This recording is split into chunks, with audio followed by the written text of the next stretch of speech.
The ship every commander starts with, and every PvP player comes back to stick railguns on. Usually the first ship a new commander picks, because they just completed 3 courier missions, and think they can now afford an upgrade from the Sidewinder, only to learn that outfitting exists.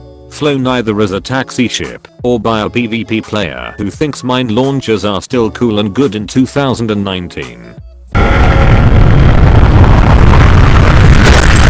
A racing ship hindered only by its undersized power distributor, and the fact that it was manufactured by Gutamaya. There are only 2 kinds of couriers in the game. The one flown by someone who knows what they're doing with it, and the one flown by someone who doesn't even know enhanced performance thrusters exist. Used by commanders as an early game multi-role, or by a late game onion head smoker. Take everything that made the Cobra Mark III great, toss it in the garbage, and lock your new creation behind the Horizons expansion.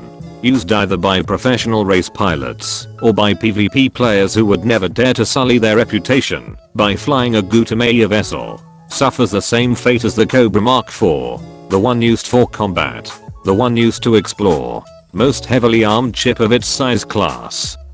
Flown by new commanders who think that having large hardpoints will give them a chance against a ganker, and flown by veteran commanders who think that having large hardpoints will give them a chance against a ganker. Hi guys and girls, I'm Obsidian and welcome to my exploration tutorial for Elite Dangerous.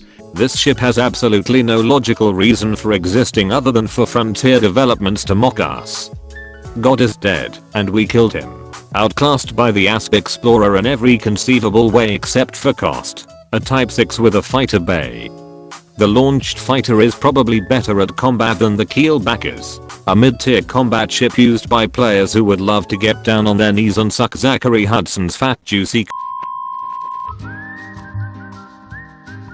Middle child syndrome.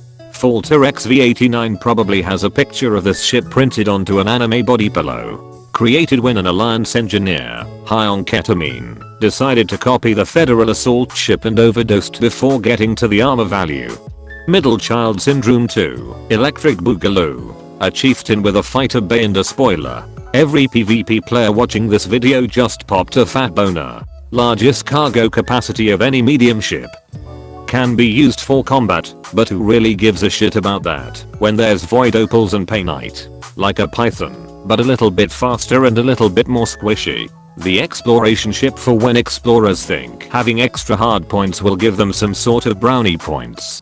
Unless you have prismatics and pacifiers, you're going to get bent over by anyone with an FDL. And you'll be overheating the entire way to the rebuy screen. As Aristotle once said, give a man sufficiently advanced technology and he will find a way to make a dirty joke with it. The ship used by commercial passenger pilots who care, and also used by combat pilots who stopped caring a very long time ago. Salome has left the building. This ship should easily be able to fit onto a medium landing pad.